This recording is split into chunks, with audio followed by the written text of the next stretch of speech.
नमस्कार, सी न्यूज़ भारत में आप सभी का स्वागत है। बिहार झारखंड बुलेटिन में इस बुलेटिन में बात करेंगे चौपारण की, जहां प्रखंड मुख्यालय से 26 किलोमीटर दूर अति उग्रवाद प्रभावित क्षेत्र भगहर में वन विभाग ने की बड़ी कार्रवाई। और बात करेंगे खूंटी में, जहां जिले के मुरहू प्रखंड अंतर्गत अनीगढ़ा में 2018 में इंडियन ऑयल टर्मिनल का निर्माण और शुभारंभ किया गया था। इन तमाम खबरों पर करेंगे विस्तार से चर्चा।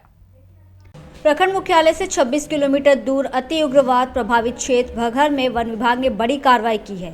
भगहर पंचायत के ग्राम लोहरा भंडार और परसातरी में वन विभाग की टीम ने कई शराब भट्टियों को नष्ट किया और महुआ चुलाई शराब बनाने वाले उपकरण को भी घटनास्थल पर ही विनिष्ट किया। इस संबंध में वन विभाग के प्रभारी वनपाल पंकज कुमार ने बताया कि वन प्रबंधन पदाधिकारी हजारीबाग वन प्रमंडल के निर्देशानुसार चौपारण और बरही की टीम ने लोहरा भंडार और परसातरी में अवैध चुलाई शराब के विरोध में छापेमारी की। छापेमारी के दौरान जंगल झाड़ी से करीब अवैध जावा महुआ और महुआ चुलाई शराब बनाने वाला उपकरण को घटनास्थल पर नष्ट किया गया। वहीं घटनास्थल से हजारों लीटर अवैध शराब को भी नष्ट किया गया। अभियुक्तों की पहचान कर अभियुक्त के विरुद्ध वनवाद दर्ज किया गया है। गौरतलब हो कि भगहर पंचायत के कई जंगली इलाकों में बड़े पैमाने पर शराब का अवैध तरीके से उत्पादन होता है। अवैध तरीके से यहां शराब निर्माण के लिए कई मिनी फैक्ट्री भी संचालित है, जिसमें कई तस्कर बेखौफ होकर शराब तस्करी के काम में जुटे हैं। बता दें कि इस क्षेत्र में उत्पाद विभाग की टीम कभी कभी ही कार्रवाई करती है, पर उक्त कार्य में संलिप्त तस्करों पर कार्रवाई नहीं होने के कारण उत्पाद विभाग के कार्रवाई के अगले दिन से ही शराब तस्कर फिर से सक्रिय हो जाते हैं और बिहार में धड़ल्ले से शराब की तस्करी में जुट जाते हैं। छापेमारी अभियान में चौपारण प्रभारी वनपाल पंकज कुमार, वनरक्षी अजीत कुमार गंजू, सिकंदर नायक, गृह रक्षक उमेश कुमार सहित अन्य वनकर्मी शामिल थे। चौपारण से सी न्यूज़ संवाददाता मुकेश सिंह की रिपोर्ट। खूंटी जिले के मुरहू प्रखंड अंतर्गत अनीगढ़ा में 2018 में इंडियन ऑयल टर्मिनल का निर्माण और शुभारंभ किया गया था। आईओसीएल टर्मिनल के निर्माण के बाद झारखंड में पेट्रोलियम पदार्थों का उठाव खूंटी अनीगढ़ा से ही किया जाता रहा। हर दिन बड़ी संख्या में वाहनों का परिचालन अनीगढ़ा स्थित टर्मिनल से किया जाता है। 6.5 वर्ष बीतने के बाद आईओसीएल और जिला भू अर्जन की टीम आईओसीएल के परिसर को बढ़ाने के लिए भू अर्जन की प्रक्रिया प्रारंभ करने के लिए समीपवर्ती पोखला गांव के ग्रामीणों की जमीन चिन्हित करने पहुंची। जैसे ही आईओसीएल और भू अर्जन के अधिकारी जमीन का निरीक्षण करने पहुंचे, तत्काल आसपास के ग्रामीण एकजुट हो गए और आईओसीएल के परिसर में विस्तार का विरोध करने लगे। ग्रामीणों ने कहा कि शुरुआत में जब आईओसीएल का निर्माण कराया गया था, तब स्थानीय लोगों को रोजगार, बिजली, पानी, चिकित्सा की सुविधा समेत अन्य सुविधाएं देने की बात की गई थी, लेकिन स्थानीय लोगों को उसका कोई लाभ नहीं मिला। पूर्व में ग्रामीण अपनी जमीन दे चुके हैं, उसका सही मुआवजा भी नहीं मिला और सीएसआर के तहत अन्य सुविधाएं भी ग्रामीणों को नहीं दी गई। ऐसे में अब पोखला के ग्रामीण फिर जमीन देने का विरोध कर रहे हैं। ग्रामीणों ने एक स्वर में आईओसीएल के परिसर विस्तार का विरोध किया और संबंधित अधिकारियों को वापस लौटना पड़ा। देखिए, हम लोग को पेपर के माध्यम से आईओसीएल का कोई पदाधिकारी शायद न्यूज में भू अर्जन के ऑफिस वाले को बोला गया था और किसी पदाधिकारी लोग का भी हाथ है इसमें। और इन्होंने जो हमारे भूमि अधिग्रहण करने का चाहता था, इसका माध्यम इसी के बारे में आज यहाँ आए हुए थे मीटिंग। तो क्या हुआ, क्या निष्कर्ष निकला? देखिए, इसमें तो कोई निष्कर्ष नहीं हुआ, क्योंकि पूरा गांव ग्रामीण पूरा इसके विरोध कर रहे हैं, ज़मीन देने का खिलाफ है। क्यों नहीं दीजिएगा ज़मीन? क्योंकि देखिए, सबसे पहले तो अभी पहले भी बात बता चुके हैं आपको, यहाँ कोई सालों भर खेती होता है और इसीलिए कोई यहाँ का ग्रामीण लोग नहीं देना चाहते। गांव वाले को कोई रोजगार मिला है आईओसीएल से? नहीं, अभी तो कुछ नहीं मिला है, एक भी आदमी को नहीं। अभी पूरा देखिए रहे हैं, पूरा युवा लोग ऐसे बेरोजगार हैं।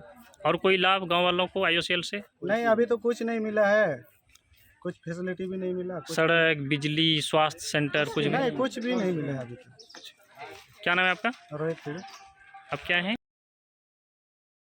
वही इंडियन ऑयल के द्वारा बैठक किया गया था, जो कि हम लोग आए थे पोखला वासियों, और हम लोग पूरे विरोध करते हैं कि ज़मीन किसी भी हालत में नहीं देंगे, क्योंकि खेती हम लोग उसी से हम लोग जीवन यापन करते हैं। किसी भी हालत में हम लोग ज़मीन देने के लिए तैयार नहीं हैं। अब तक जो ज़मीन गया उसका कोई लाभ मिला है? इसका कुछ भी लाभ नहीं मिला है। अगर बताने लग जाएंगे ना सर, A to Z मतलब वादा किया था, गोद लिया गया था, लेकिन इसका माइनस में जा रहा है कुछ भी एक दो नहीं को सर। बताइए क्या क्या वादा किया था। वादा सर यहाँ गोद लिया हुआ था ना, गोद मतलब कहने का मतलब सारा चीज, स्ट्रीट लाइट, शुद्ध पानी, स्वास्थ्य जांच केंद्र, बिजली। कितना दिन हुआ IOCL बनने से। आ, हो गए सर, कम से कम उद्घाटन तो 2018 में हुआ है, 2018 के बाद आप 24 खत्म ही हो गया, समझ सकते हैं। हाँ, तो अब तक कुछ फैसिलिटी मिला। कुछ नहीं सर कुछ नहीं मिला। जी। तो आज कौन कौन आए थे। आज सर वही भू अर्जन वाले और इंडियन ऑयल वाले सब आए थे। तो क्या बात हुआ। सर वही बात, हम लोग बस नहीं देंगे तो नहीं देंगे बोल दिए सर। और कुछ प्रश्न किए उन लोग को, क्या क्या हम लोग को क्या भला हुआ पूछे, तो उसको जवाब देने में जवाब ही नहीं दिया सर। क्या नाम है आपका। धनेश्वर मुंडा, गाँव पोकला सर। पूरा आक्रोश है, हम लोग जान जाएगा लेकिन जमीन नहीं देने वाले हैं सर। खूंटी से सीनियर संवाददाता शहीद अंसारी की रिपोर्ट। पकड़ीदयाल थाना क्षेत्र के बड़का गांव में सिसहनी मोड़ के पास अनियंत्रित पिकअप चालक ने बाइक सवार 2 युवकों को रौंद दिया। इसे बाइक सवार रामपुरवा निवासी अमित सहनी की मौके पर ही मौत हो गई। वहीं रामपुरवा निवासी बिट्टू कुमार घायल हो गया। प्रत्यक्षदर्शियों के अनुसार अमित सहनी तथा बिट्टू कुमार सड़क के पास रुककर दुकान से सामान खरीदने वाले थे, तभी पिकअप चालक ने रौंदते हुए पोल से टकरा गया। घटना की खबर सुनकर ग्रामीणों की भीड़ उमड़ पड़ी। सैकड़ों ग्रामीणों ने जेसीबी तरह ट्रैक्टर से सड़क को जाम कर दिया। आक्रोशित लोग मुआवजे की मांग करने लगे। मृतक की मां दादी सड़क पर बेटे के शव के पास रोती रही। वहीं पास में खड़े सभी लोगों की आंखें नम हो गई। मृतक अमित सहनी 3 भाइयों में सबसे बड़ा था। उसकी उम्र 18 वर्ष थी। वो इंटर की परीक्षा देने वाला था। उसके 2 भाई सुमित व अमृत हैं। अमित उमेश सहनी का बेटा था। वहीं शाम में 3 घंटे के बाद बीडीओ मृत्युंजय कुमार व इंस्पेक्टर शकुंतला कुमारी के आश्वासन पर ग्रामीणों ने सड़क जाम को खोल दिया। जल्द ही मृतक के परिवार को सरकारी मुआवजा राशि मिलेगी। पकड़ीदयाल से सी न्यूज संवाददाता चंद्रिका सिंह की रिपोर्ट।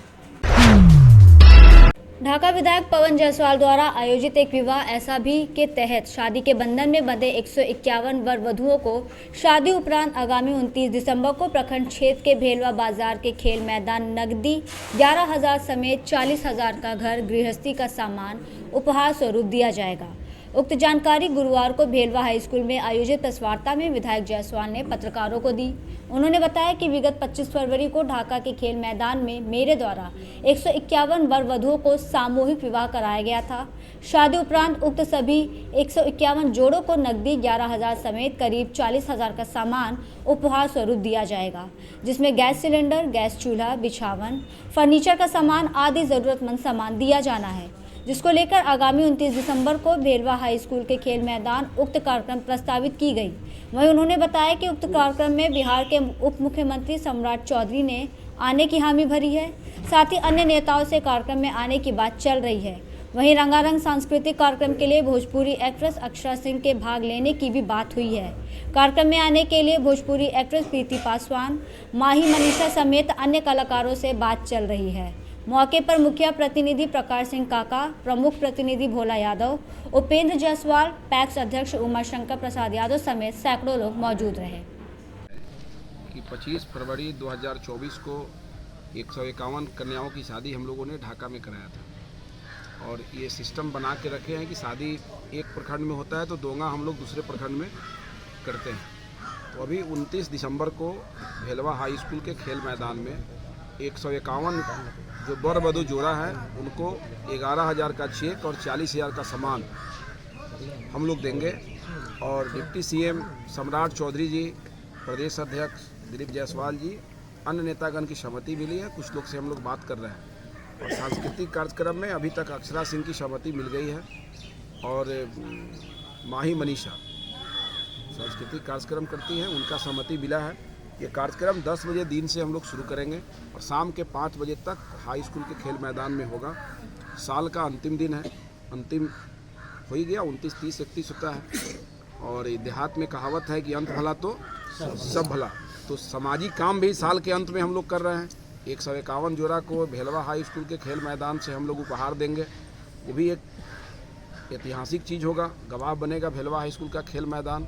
ऐसे भी भेलवा ऐतिहासिक जगह रहा है और सांस्कृतिक कार्यक्रम भी इतना बड़ा भेलवा में अभी तक नहीं हुआ था। इसलिए सभी लोग गार्जियन की भूमिका में होंगे। हमारे साथ सुमित जी हैं, इनको टेंट की जिम्मेवारी दी गई है। मोतिहारी से सीनियर संवाददाता राहुल कुमार की रिपोर्ट। खबर रोहतास जिले से है, जहां सासाराम के सदर अस्पताल परिसर से civil surgeon doctor Mani Ranjan ने 3 एम्बुलेंस को हरी झंडी दिखाकर रवाना किया है। इस संबंध में civil surgeon doctor Mani Ranjan ने कहा कि अभी 3 एम्बुलेंस जो करगहर, दावत और काराकाट प्रखंड के लिए रवाना किया गया है। आगे अन्य प्रखंड में जहां एम्बुलेंस की कमी होगी उन जगहों पर भी एम्बुलेंस मुहैया कराया जाएगा।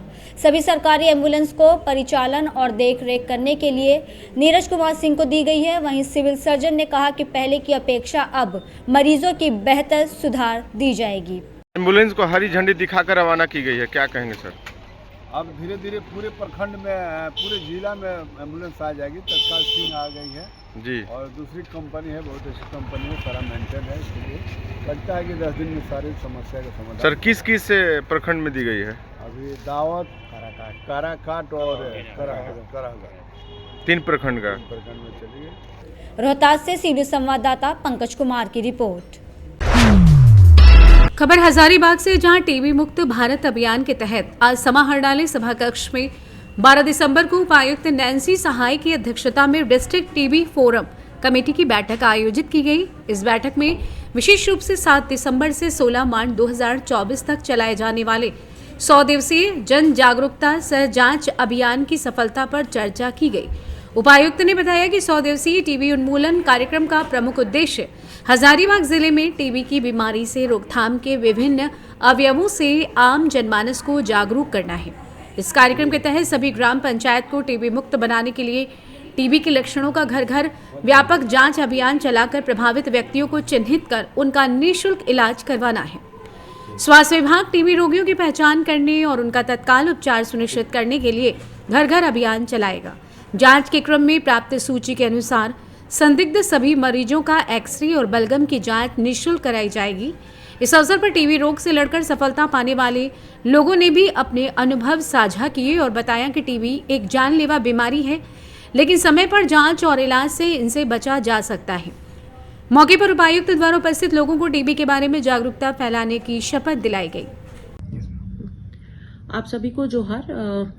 7 दिसंबर 2024 से एक कैंपेन का लॉन्च किया गया है, 100 डे कैंपेन, जो कि टीबी मुक्त भारत अभियान है। और इन 100 दिनों में हेल्थ विभाग, हमारे अन्य जितने भी विभाग हैं जिला स्तर पे, हमारी ये कोशिश रहेगी कि हम लोग ज़्यादा से ज़्यादा टीबी के बारे में अवेयरनेस फैला सके, जागरूकता फैला सके।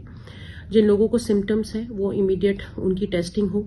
मास लेवल पर हम लोग टीबी से संबंधित जांच कराएंगे और जितने भी लोग इससे जूझ रहे हैं उनके ट्रीटमेंट के लिए हम लोग अपनी पूरी कोशिश करेंगे। और इन 100 दिनों में ऑब्जेक्टिव ये है कि हम ज़्यादा से ज़्यादा केसेस आइडेंटिफाई कर सकें, आइडेंटिफाइड केसेस का ट्रीटमेंट करा सकें और एक ओवरऑल जागरूकता पूरे ज़िले में टीबी से संबंधित जो भ्रांतियां हैं, स्टिग्मा है, उसके अगेंस्ट में हम लोग काम कर सकें, ताकि जो लोग भी इससे ग्रसित हैं वो ठीक हो सके और एक नॉर्मल जीवन जी सके।